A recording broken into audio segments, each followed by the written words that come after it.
Shalom and welcome to another in our series of podcasts from Temple Beth Am, a dynamic center for conservative Judaism in Los Angeles. This is a recording of Rabbi Adam Kligfeld's weekly Rashi study class. Hello to anyone who is listening to this on the Temple Beth Am podcast. We are on chapter 6 of the book of Exodus in Parshat Shemot, and we just finished the Rashis on verse 20. Okay, how much did you miss then, Diane and Larry? How many verses did you miss in the many months that you were away? 10 verses. Wow, we were going. You're on verse 18. We just finished verse 20. Verse 20. Yeah, we did. We spoke about the difference between. We looked at Unkelis's translation and said that it's the word Dodah there is being used slightly differently than it is in the chapters of Parshat Achremot, where we talk about the prohibited sexual relations, and the word is used slightly differently there. You're welcome. So let me. Someone else coming in. Verse 21 is what I have before. So let me read verse 20. We always do that to give us some momentum, and then we'll go forward. So verse 20 of chapter 6, Vayikach Amram et Yocheved Dorato lo lisha, that Amram took, and we have said before that took is a technical term here. It's not to capture. It means to take as a wife. At Yocheved, who was, according to Rashi and Unkelis, his aunt. Right? Yeah. The phraseology extends to modern English, and lo liisha to him as a wife, vatele lo, and she birthed to him. At Aharon, that lo is always interesting. We could spend a semester on how ancient civilization understood her giving birth for him, right? Like it's really siring. It's siring a child, right? It's the same way, if you may, you talk about in thoroughbred, right? That this broodmare sired for, this line, this number of children, because it's really significant genealogically from the Torah's perspective that it's Amram's child, not that it's Yocheved's child. At Haron, whom he gave birth to Aaron, and at Moshe and Moses, Ushnei Chayei Amram, and the years of the life of Amram. We noticed that Miriam is not there. We also noticed that we don't need the second et in that sentence, but it's there. The years of the years of the life of Amram were 137 years. Okay, and that's where we ended. We already spoken about the possibility as to why it's significant that we know how many years Amram lived. Okay. Yes, let's get microphone here talking. Hi, Tova.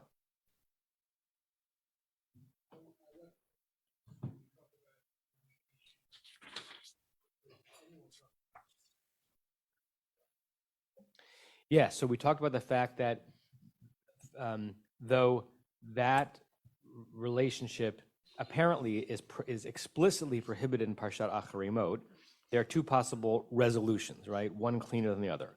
One is that the word Dodah is being used differently here than it's used in that verse. Second is we both want to and don't want to obligate the early pre-revelation ancestors to the notion of having lived according to Torah law, right? So we both graph onto them that they were from Jews who observed all the Talmud anachronistically, and we say, like when Abraham and Sarah served, treif to the angels who came, well, Torah hadn't been given yet, so there's no obligation, right? So there's an internal logical resolution saying that which will be prohibited was not yet prohibited. And others would say, no, ein mukdam u'char b'Torah. Of course, Yaakov wore tzitzis, right? And of course, Amram is responsible for those laws, but Dodah means something different here than it meant there. Yeah, Alan and then Barry. How can there be justification for Yaakov marrying sisters in that sense, which is later prohibited? How does an Orthodox or a very traditionalist view justify that if they're saying, well, they're not, if they want to claim by the Torah, how can you rectify that contradiction? Because you to choose from, and I say with a twinkle in my eye, you choose whichever one is most convenient. If I want to choose the Ein mukdam uchar b'Torah, to suggest that those who lived in the time of Genesis were obligated to the laws of Vayikra. I do that. And when that doesn't work, I say it's pre-revelation, easy, right? I mean, and it's sort of as simple as that, right? Because, in some ways the rabbis are almost self-consciously fantastical when they imagine Abraham, Isaac, and Jacob, and Moses observing Jewish law. Like you almost sense that even they don't believe it, but they like us, hanging on them future observances. And so if you isolated, Rebbe Yehuda in a room and forced him, do you really think that Yitzchak was davening mincha? He would say, come on, of course not, right? But I love the idea that when I daven mincha, I'm associated with Yitzchak, right? I'm guessing here. So I think it's more likely that they would say, we tried to link as many future observances to them because it feels good, but we're not scandalized when they did something that eventually for us was prohibited. Barry and then Rosemary. Well, just as we had mentioned also in terms of like age, the aunt is not really like an older woman. She'd probably be the youngest sister of his parents' generation. So they would have been like similar ages. Certainly could be that way, right? There are generations that go like that. Rosemary? I'm just imagining that they are still closer to Egypt than Judaism. So in Egypt, it was very common to marry the sisters and brothers. So they still have that with them. Right. It's interesting you mentioned that, Rosemary, because one of the, again, Talmudic midrashim on the generation that stayed in Egypt is that they maintained some of the burgeoning Jewish, Israelite, Hebraic traditions that were created in the time of Genesis, but not all. And the ones that they maintained the most were that they kept Jewish names and they kept Taharat HaMishpacha, right? So no matter who they married, they made sure they went to the mikvah, right? So the rabbis want, in creating that midrash, actually trying to tell you what's most significant about perpetuating Jewish identity, not really, I think, trying to have us imagine the actual realia of the slaves finding a mikveh to go to, but they don't mention that they maintained all of the laws regarding who marries whom, and they don't mention that they maintained all of the kashrut laws. They may have eaten treif, but they found a mikveh. Rick's hand is raised. Go ahead, Rick. Hi, can you hear me? I should lower my hand. Can I do a trope thing? Yeah. So the beginning of the phrase, verse 20, is where we are, right? Vayikach Amram. You've got the Kadma V'Yazla there. It's dramatic. It shows importance to the words. You have the same Kadma V'Yazla, verse 23, Vayikach Aharon. You got the same Kadma V'Yazla, verse 25, Ve'elazar ben Aharon. So you could drash that the most important element of this time frame, the most important part of the episode, is when these men are taking their women and setting up their families. And I just like that it's like the heading of each little section is that, and it's equal to Bnei Reuven, which was in verse 14, the last Kadma V'Yazla, when he's the head of the family, the most important supposedly son, Reuven and his kids. Okay, well then Amram and Aharon and Elazar, they do important things too. The next two of those are Hotziu in verse 26. It's not a Kadma V'Yazla, it's an Azlageris, but it's still. And then the next one after that is the same thing. Where did it go? The next Kadma V'Yazla is in verse 4 of the next chapter, Hotseti et Sivotai, my hosts. So these are the hosts that are being taken out. And the important part was when they got married and had kids. So there you go. I can't hear you. You heard me, right? Okay. I can't hear you. No, the other one. Oh, there you go. Yeah. Can you hear me now? Yes. Yes. So thanks for letting me. Your video went down though on the big screen. We no longer hear you. Okay, I can hear you now. Can you hear me? I can hear you. I can't hear Adam. Now we're good. Okay. Right, almost a Verizon commercial. What I said, and everyone chuckled here, isn't your book going to be great? Right? When you finally put this all together, every time you read one of these semi-spontaneous commentaries, it does remind me of Buber's notion, The light wart. a light word. So Yes. it's not a light word; it's a Light trope. light trope or a light motif, right? Yes. Thank you. I say this with respect. Is there anything to what you say? Who knows? But it's lovely, right? And the possibilities are lovely. And I'm thinking of, I don't remember if it's a midrash or I think it's in the Zohar. I taught this one year on Shavuot that talked about, it's somehow a play on the word charizah, which in modern Hebrew can mean rhyme, but also means stringing together. And it imagines that what would happen on a Leil Tikkun Shavuot would be the rabbi sitting in a room and doing charizah from one verse to the other, basically saying that a good Leil Tikkun Shavuot should have no agenda, should have no classes that you go to or sessions. You should just throw people in the room and have them look at the verses and see what emerges, like real organic production of meaning. And then imagine the rabbi staying up all night and saying, look, I never associated this verse here with that verse over there. And isn't that wonderful? Isn't that rich, right? That's what you're doing musically. And it enhances so much our conversation. So thank you, Rick. Thank you. Larry. First, I'll just say it's really good to see Rick give some credit to the Kadma Vazla. But, It's Larry's favorite. yeah, my favorite. Talked about this verse last time. Did you discuss Chizkuni? I don't think we did. So, but since you're going to, let me pull them up. Start, and I'll pull them up.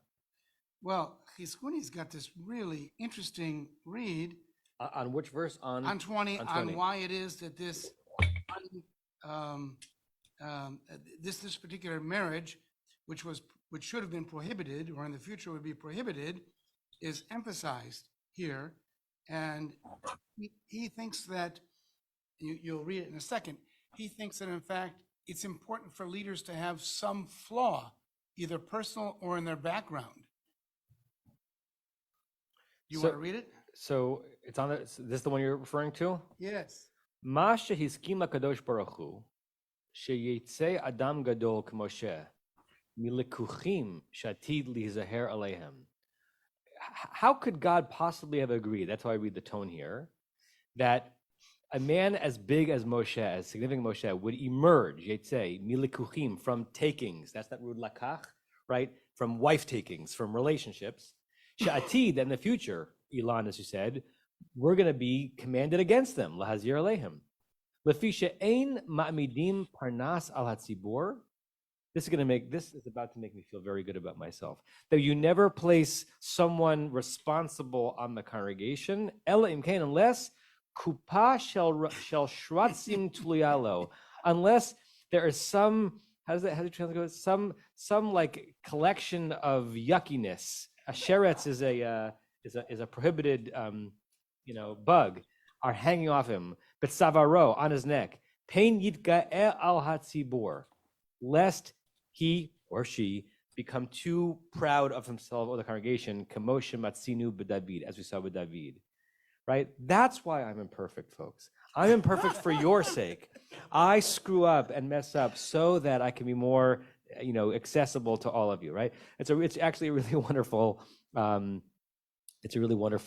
sermonette here, right? So it's important that we know that Moshe came from what will eventually be considered questionable lineage, because that way he's not God. He's a flawed human. So it's a variant on something that we've all learned and heard since we were really young, which is the great thing about the Jewish Bible stories are our characters are human and they all have flaws, whether they're personal flaws or flaws in their lineage, unlike other stories where their great heroes are perfect. Yeah, that's great. Thank you, Chizkuni. I wonder if Chizkuni was, who was the leader of his generation, or was he talking about himself? Was he trying to justify, things that his grandparents did they should have done?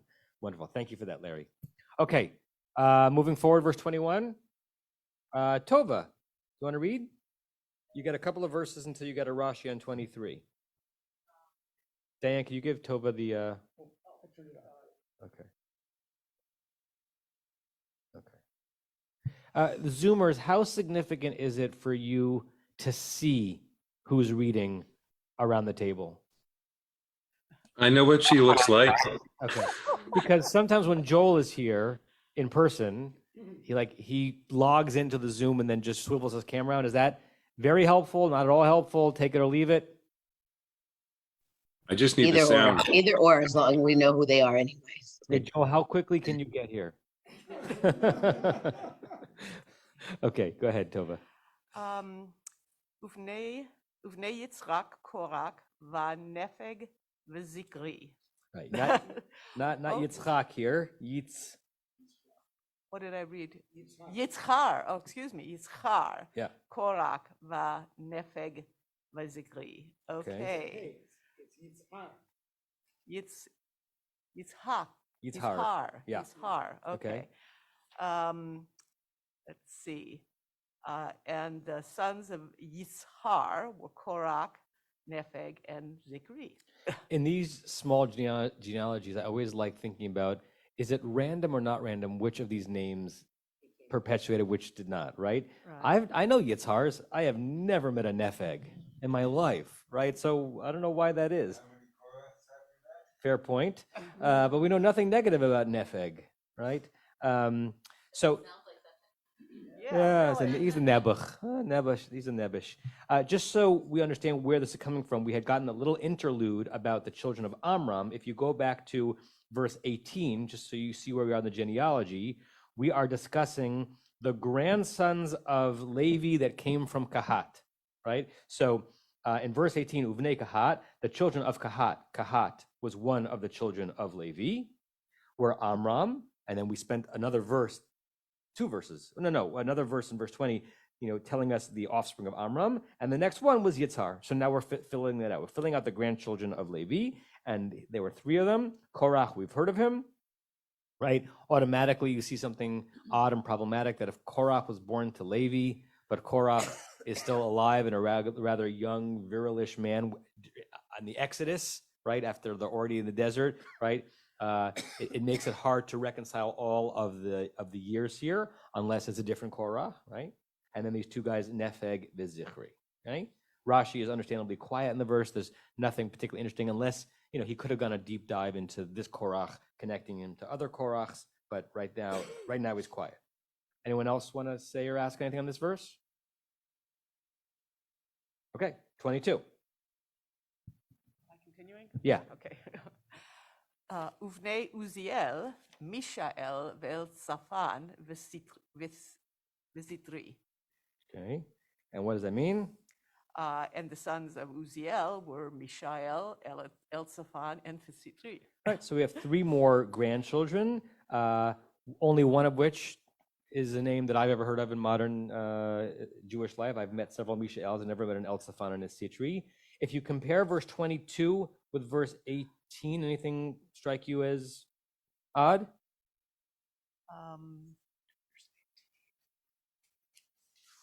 Where's Uziel? Well, this is... where's Chevron's kids? Right, so we heard that Kahat had four kids, Amram, Yitzhar, Chevron, and Uziel. Right. We've learned about Amram's offspring, Yitzhar's offspring, and Uziel's. Chevron's not, right? So many possibilities. Did he not have kids? What did he just kind of drop away from the family? May God not strike me. Scribal error. Was there a verse about Chevron that just disappeared? Right? We don't know. But Ze Omer Darsheni. It's odd that in a list that's being like micro-comprehensive, it's not comprehensive about all of the grandchildren of the children of Israel, because we're only trying to get us to Moshe and Aaron, as we saw a couple of weeks ago. But micro-comprehensive, every one of these genealogies are filled out. Chevron's line is not mentioned. I forgot to check whether, when this comes around again in Divrei Hayamim, the book of Chronicles, that kind of goes through all the names of these people, if Chevron's offspring are mentioned. That would be an interesting thing to contrast.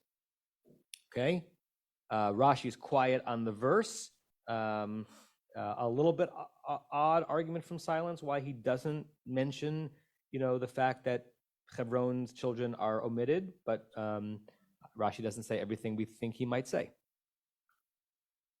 Moving forward, Look at us. We are racing through. A question, sorry. Yeah, please. The Korach, this Korach isn't the Korach of the rebellion, or it is? I mean, it probably is, but it creates a math problem. Remember last week we talked about the several different ways of figuring the math of how many years they actually spent there, and also we're still living in an era where people lived really, really, really, really long lives, right? And Korach is indeed, if you jump ahead to when Korach is introduced, internal to the Torah, it actually does think of this as being the Korach. Okay, Vaikach Korach, Ben Yitzhar, that works out, Ben Kahat, Ben Levi, right? So Korach does indeed look like the great-grandchild of Levi, the grandson of Kahat. But if Levi is the actual son of Jacob, who's dead by now, because all of the children of Israel are dead by this time, the fact that his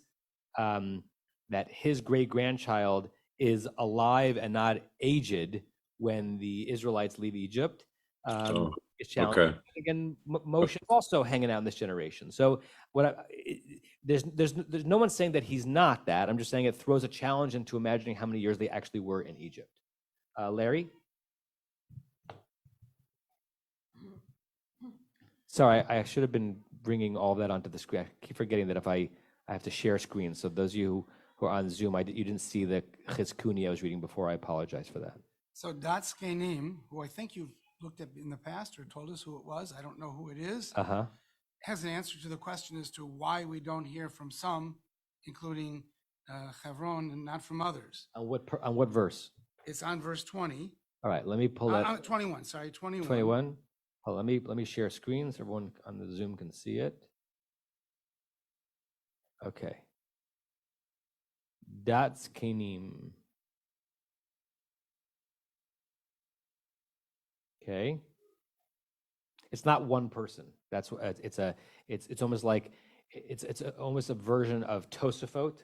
Right? Tosafot are a collection of mostly Ashkenazi, French, and German rabbis who are all collaborating somehow, not even all knowingly, on commentaries on the Talmud. Das Kenim is a collaboration or a collection of commentaries. Also, I think it's from the same, maybe 12th and 13th century Ashkenaz. Okay, go ahead. What strikes you about it? Well, they, or this particular commentary, explains why it is that some are mentioned and some aren't. It actually sort of inverts it by saying only those descendants who had some future importance, we read about them later on, are included. So I was looking at the English. It says that it asks the question, why did the Torah list the sons of Amram and the sons of Yitzhar, as well as the sons of Uziel, who were great-grandchildren of Kahat, while not listing the descendants of either Gershon, Merari, or list the descendants of Hebron, who were related to in a similar degree. Right, just so to clarify that. So Kahat, who is a direct descendant, as a son of Levi, gets a full genealogy, but not Kahat's brothers, Gershon, Merari, and Kahat's sons get full genealogies, except for Hebron. So in two different generations, there's a distinction made as to who does not get a genealogy here. Yeah. So he says, we may have to answer the descendants of Amram, who included Moses and Aaron, were important, and similarly the descendants of Yitzhor, who included Korach, were important, and Uziel was important, as his sons Mishael and Elitzaphan brought Nadav and Avihu to burial, which I didn't remember. I don't think you mentioned, and so that his sons are mentioned here also. So the implication seems to be, if you can find some reference in the future to any of these descendants, then maybe their ancestors get a full treatment. Otherwise, no. Right. It's like it's you're following the train to every terminus that has a future relevance to the story, right, but no other tracks. Interesting. So it's not so this whole mini genealogy is to get to Moshe and Aaron, but while we're dealing with Moshe and Aaron, we're also going to play out the tributaries until we get to the person who you will eventually need to know. It's like almost like what's that thing, a MacGuffin in a movie, right? Like it's like a dropping something, and you'll eventually realize why it's been dropped. Joanna? This commentary very much flows from what and I think you were kind of hinting at it now, what we discussed when we started this genealogy, which is we don't really get to all the sons of Jacob. We get to Moshe and then we stop talking about the rest, right? So it's all about who's going to be the most important to our story will be Moshe and Aaron, but this entire genealogy is all about who's going to have a role to play, if not now, at some point.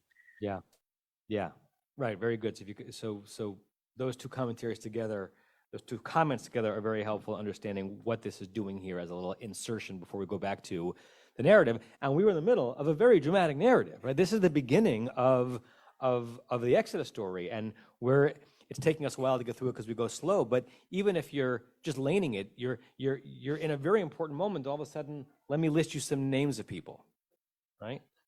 Rosemary. For the name of Korach, I just give the example of my husband's family. It's tradition in their family that all the firstborns will have the name of the father of the husband.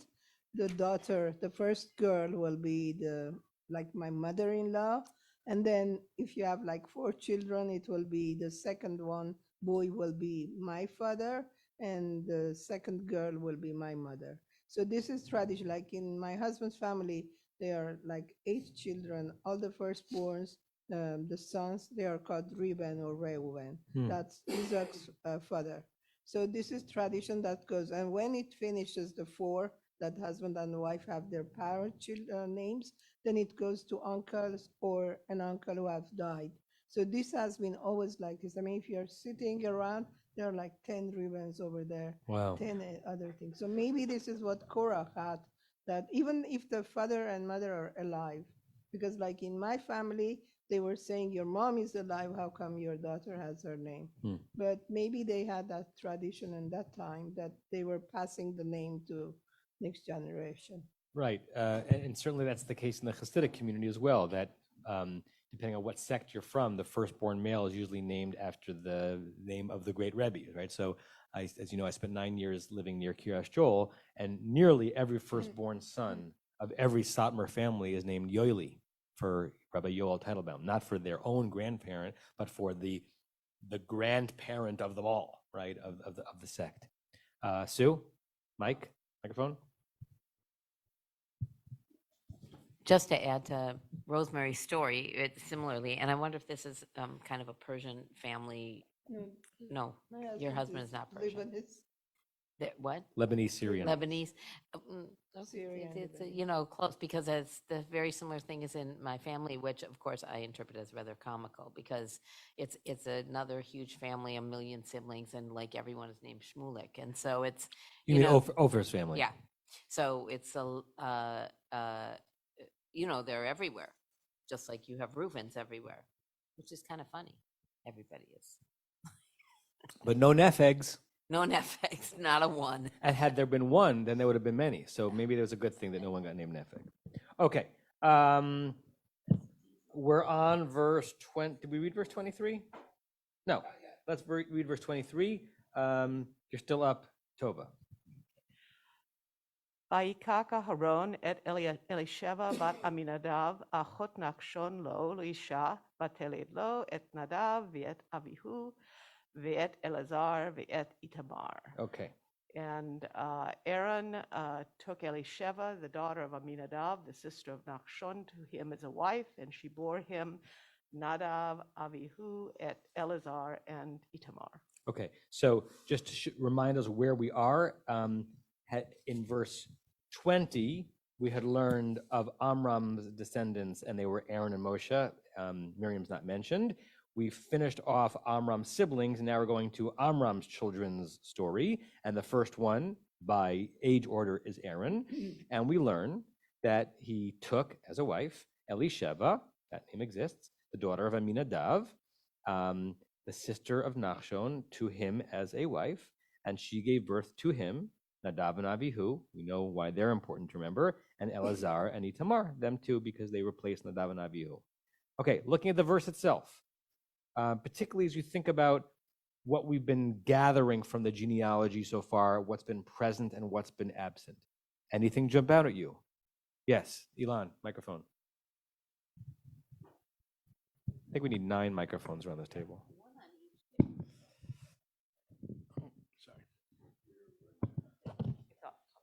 This is the first time that I've seen that they reference somebody's sister. It's like, it's glaring, right?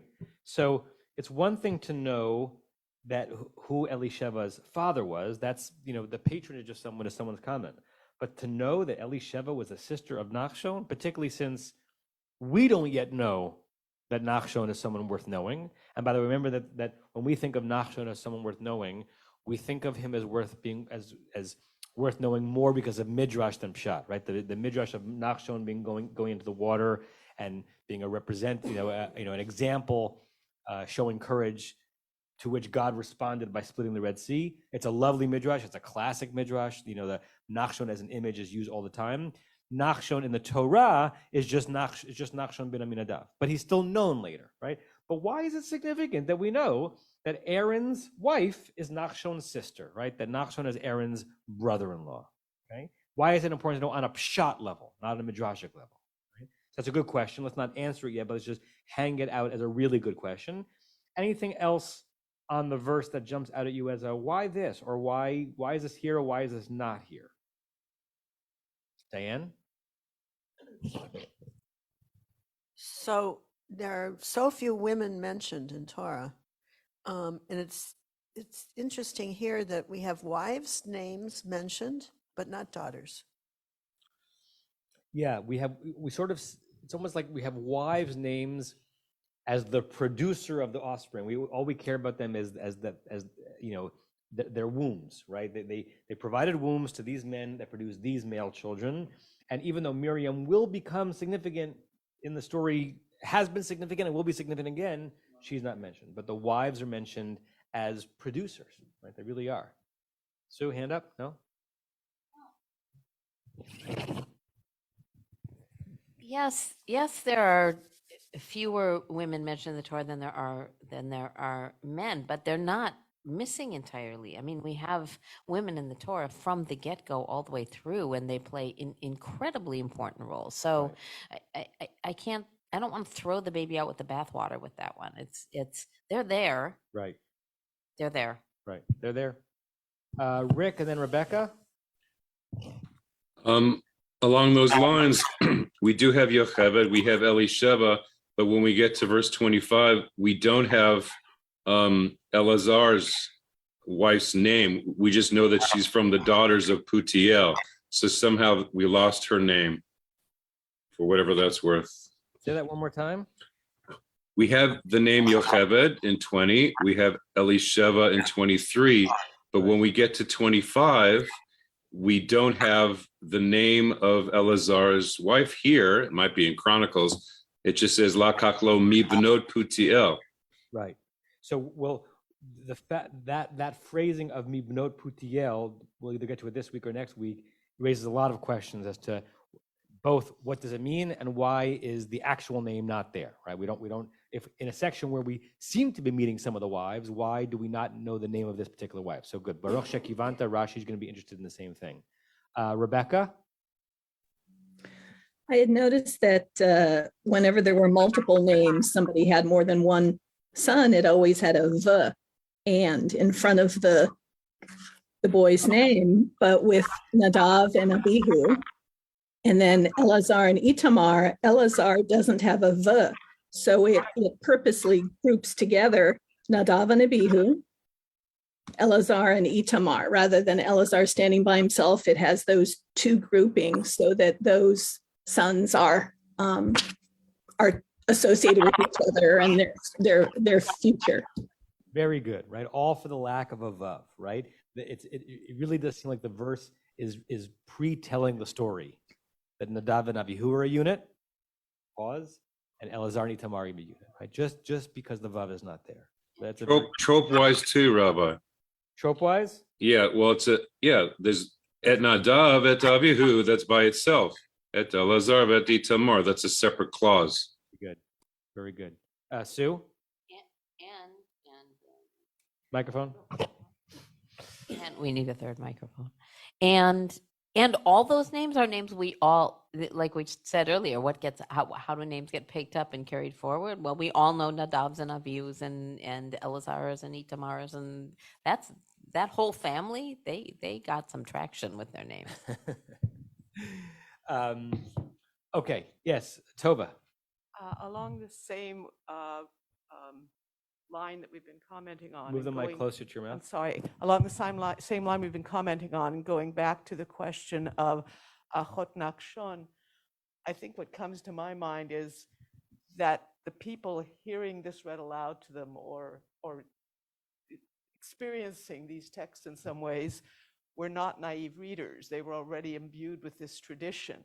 And I just imagine them, if it's being read to them, hearing this and hearing them get to Achot Nachshon and having this, oh, Nachshon, and making like that connection deepens immediately the image that's been presented. And the same way with the groupings we just discussed, that their audience were already part of this culture, and they're primed to be enriched by the way this is grouped and what they choose to add. That's a fascinating comment, Tova. I'm struck by how impossible it is. We're not like disentangling the chicken and the egg there, because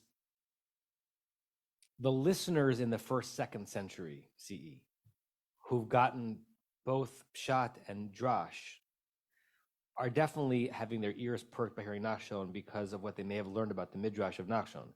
But the listeners in Isaiah's time, right, or as the Torah is being codified in 9th, 8th, 7th centuries BCE, with Midrash not yet being written, unless you take the very wonderful, firm understanding of it, is that God gave Midrash and Pshat at Torah, in which case, they knew it unconsciously, right?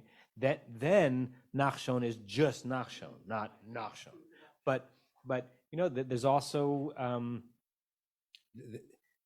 we'll never fully know this. We'll never fully know when this text got completely concretized. We'll never fully know when the stories that became written down Midrashim were starting to filter into the consciousness of the Israelites. So when the Fermi tradition that says that at Sinai God gave Torah Shebechtav and Torah Shebal Peh, on the written Torah and oral Torah, right? So that God already gave the statements that Rabbi Yehuda was going to say in the Mishnah. On some level, that's utterly fanciful. On some level, it's the rabbi's internal way of saying that what you see produced in Mishnah and Midrash did not get born in one moment, yesh ma'ayin, something for nothing. It seeped out. It seeped out, and it was already present in the ancient generations, right? It didn't just appear in intellectual history. It filtered. It's like water filtering down from into the reservoir, and there's actually something very evocative about that, right? That what we see is just the recording of it, but maybe a Jew in the Babylonian exile, in 570, sitting on the waters of Babylon, was aware of the Nachshon story because it had already been spoken orally. Just no one had written it down and attributed it to a rabbi. Okay, great. More? Mike. Tova, microphone. It's okay. And setting aside authorship for a minute, the words that are chosen to be put down may themselves be conscious of that underlying oral tradition, if you will. Nice. And therefore, they include Nachshon because in their head, I mean, you more or less said this, but that yes, it's being written in the awareness of this underlying ocean of tradition. Terrific. Eric, you could add in one layer that, or consciously or unconsciously, one of the reasons why Nachshon ends up becoming a bigger character later on in the Midrashic tradition is because he's mentioned here, not everyone else is. So maybe it's a go towards saying, well, let's do something with this character. Good. Okay, you still have the mic. Let's read our first Rashi of the day, focusing on Stevie's hand is up. Sorry, Stevie, go ahead. Just to say that in the biblical times, Nachshon was not a nobody without the Midrash, right? Like being Prince of Judah, which becomes the most important tribe, is like a big deal. Right. in the verses of Torah, he's one of 12 princes, right? Sure. Because Judah is not yet what Judah is going to be. But yes, if you look at all of biblical history, the person who was the representative of the tribe of Judah who becomes dominant ends up becoming significant even before Midrash, correct? Okay, let's read the Rashi on verse 23. Like almost all the time, Rashi is answering the question without giving the question, but we've already divined the question. The question is, as Elon said from the very beginning, why are we caring about a sister? Okay? Achot Nachshon. Everyone see where we are? Okay.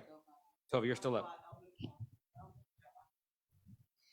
Okay, Achot Nachshon.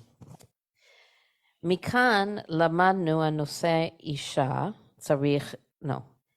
צריך לבדוק באחיה.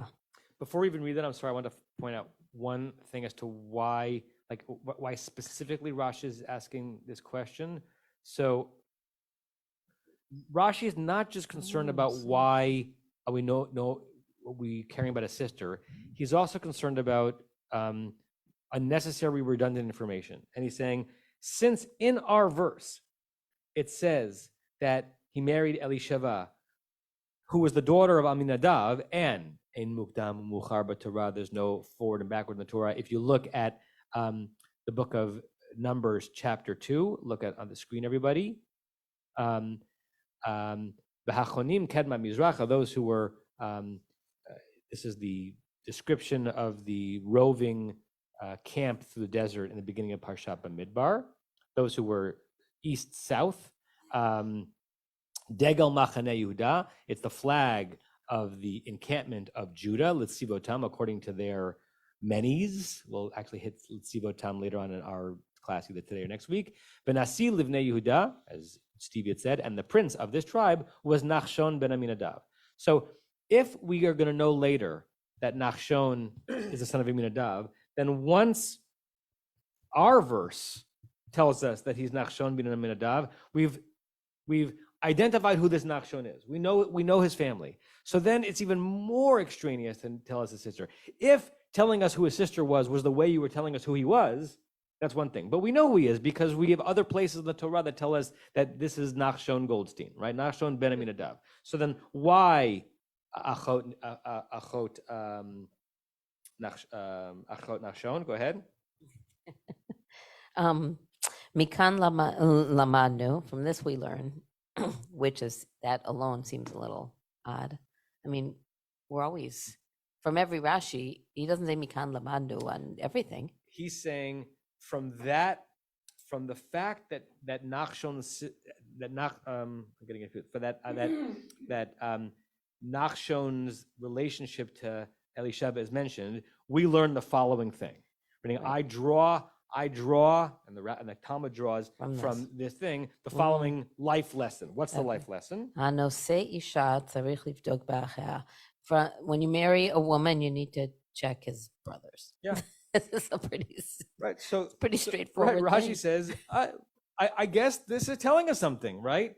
From the fact that the Torah once mentions, who someone's brother was, this is a way of saying that don't marry a woman unless you know who his brothers are. Now, let me ask you that question, right? And try to be as generous as possible. Why? Like this is what the rabbis are hanging that little life lesson on. Why might that be significant to explore, however partially or fully sexist it is? Sue? Well, we have the story of Shimon and Reuven and Shem. Shimon and Levi. And Levi? Yeah. Shimon and Levi and Shem, and I mean those were some brothers that wreaked havoc on the woman that he married, and so maybe it's like check the brothers. Right, as if it's a warning to Shem, right? An ex post facto warning to Shem. Anyone else? Larry?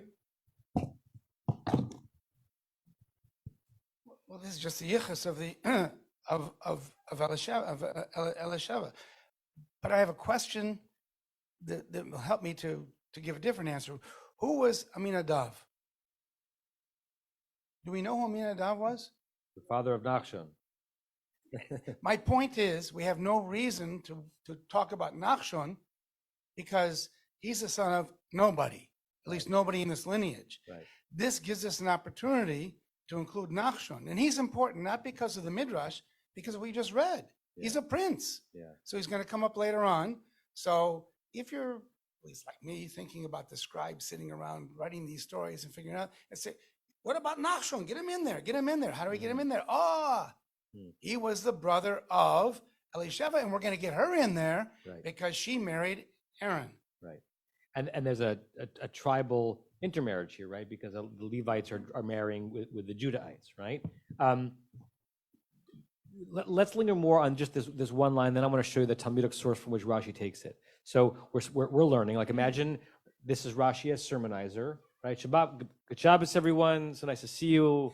Hope Mazel Tov to the family.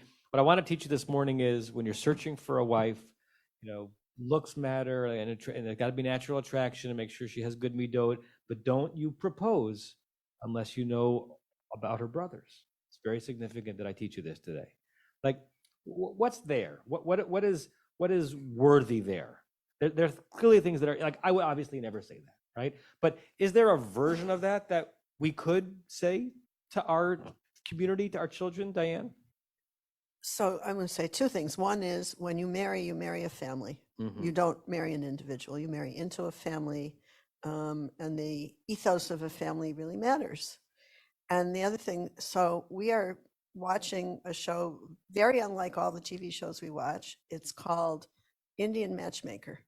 And it's about this matchmaker who is Indian but makes matches for Indians who live all over the world.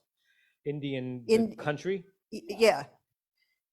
And the very first meeting is always the man, she meets the woman's family, the entire family. They sit around and they have this conversation about who the woman wants to marry and also who her family wants her to marry.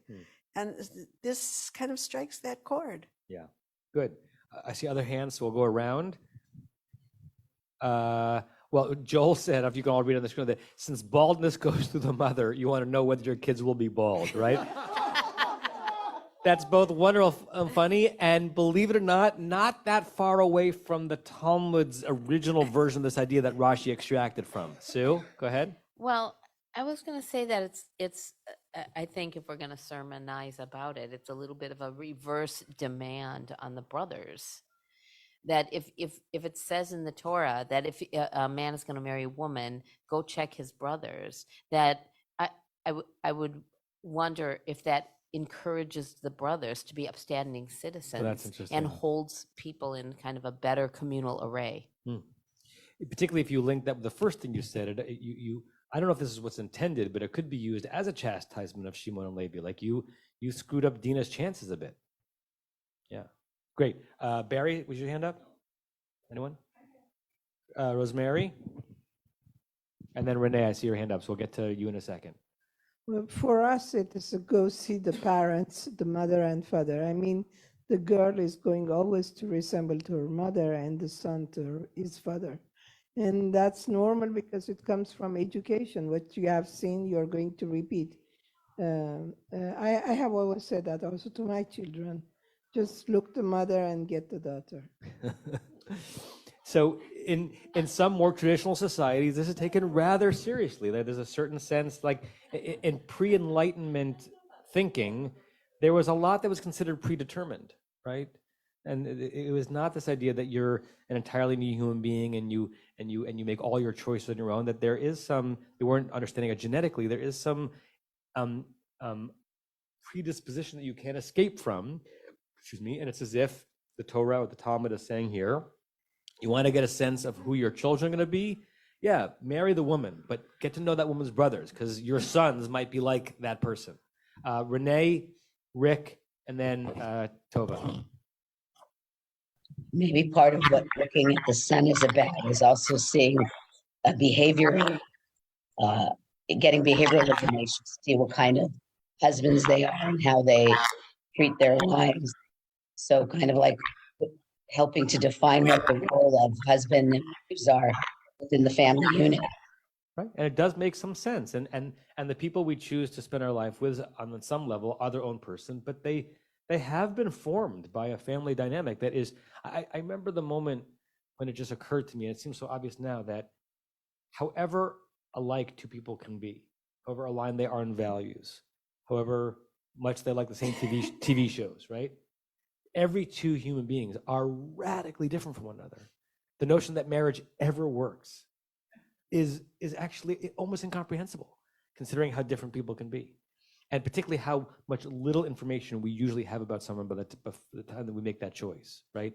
It seems like a lot of information. It's really a leap of faith. So one way the Talmud is saying it is, right, get to know more than just her, right? Get to know where she comes from, and the Talmud will tell us in a second why the siblings are significant. Ilan, and then Rick. Yeah, I could. You said no, sorry, Tova. Well, we'll get. Sorry, go ahead, Rick. Yeah, you said before that you couldn't envision yourself saying this, but I could, and I don't think it's necessarily a negative. Meaning that no different than when I make an investment, I want to do complete due diligence into what I'm investing in. It doesn't mean that if I find something negative, I won't invest. But I think it would be remiss if somebody were to marry somebody and not know about their family. They may discover that their brother is Sam Bankman-Fried. That's fine. They still might marry them, and that might be fine. Yeah. But it would be irresponsible not to do complete due diligence. Right. That's lovely, Ilan. And I think anyone who has a child who, is or has been through the process of being mated off, right? You are interested in who the mate is, but like there is something that you feel positive or not positive when you learn about that child's family. They're their own person, but they've been produced by something. Tova, Rick, Larry. Just a slightly different take on some of the things that have been said.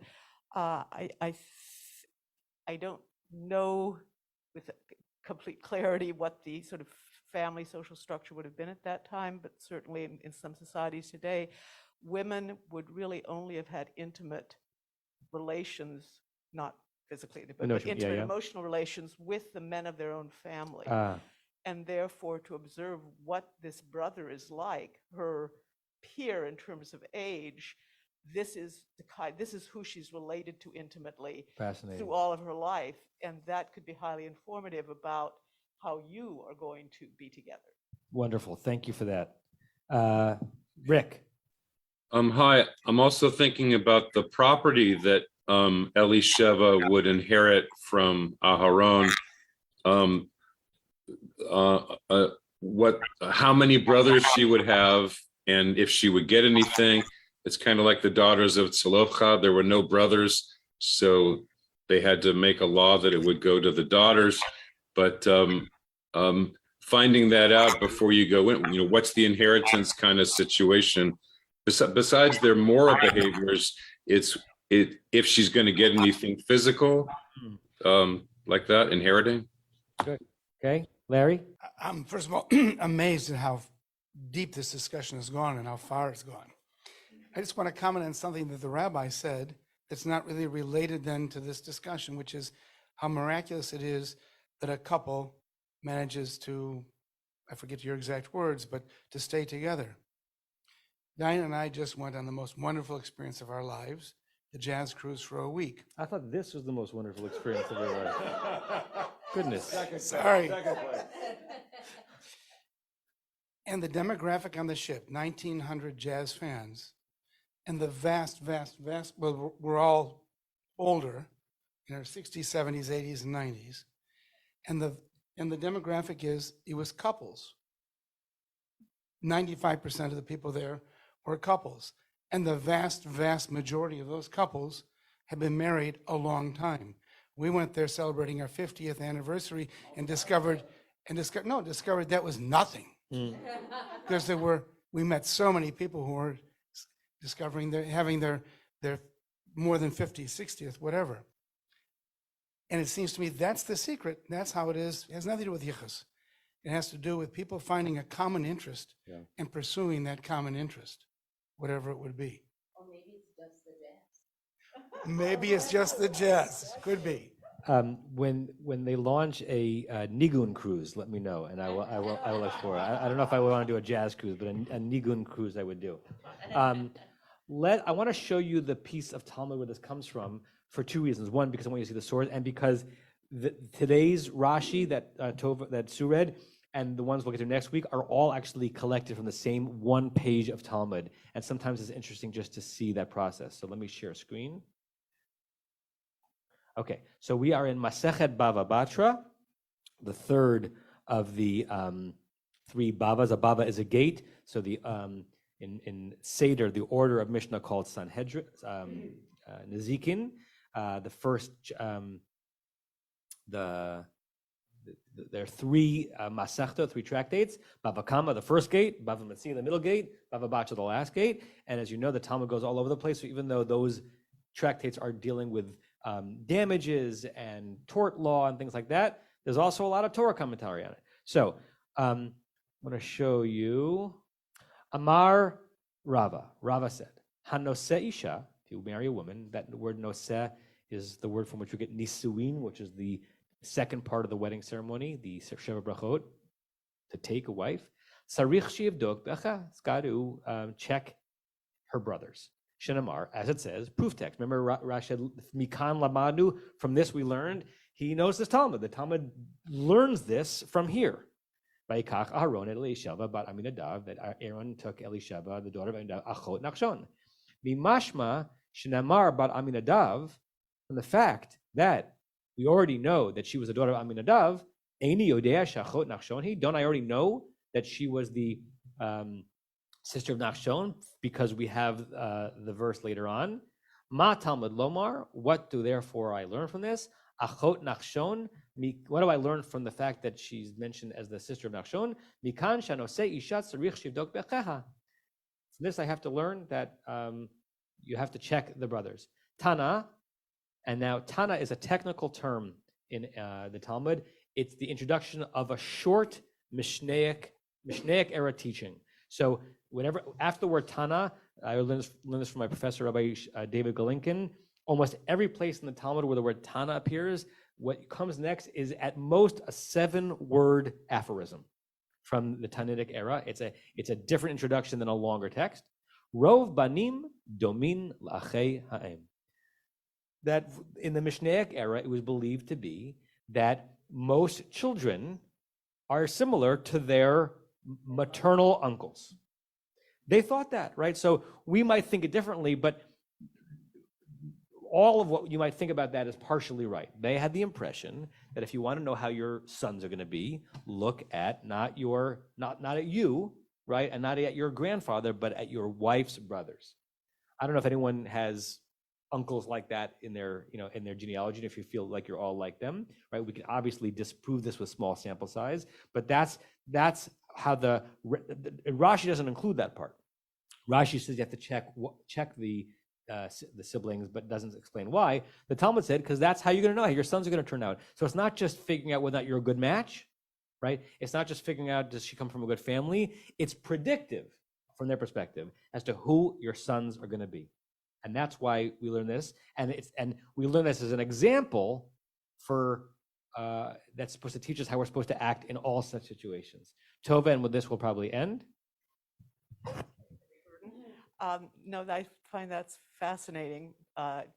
There's Southeast Island societies where you obviously have women marrying out of their family, but within those societies, a man will see as his closest relation not his own son by his wife, but rather his sister's son.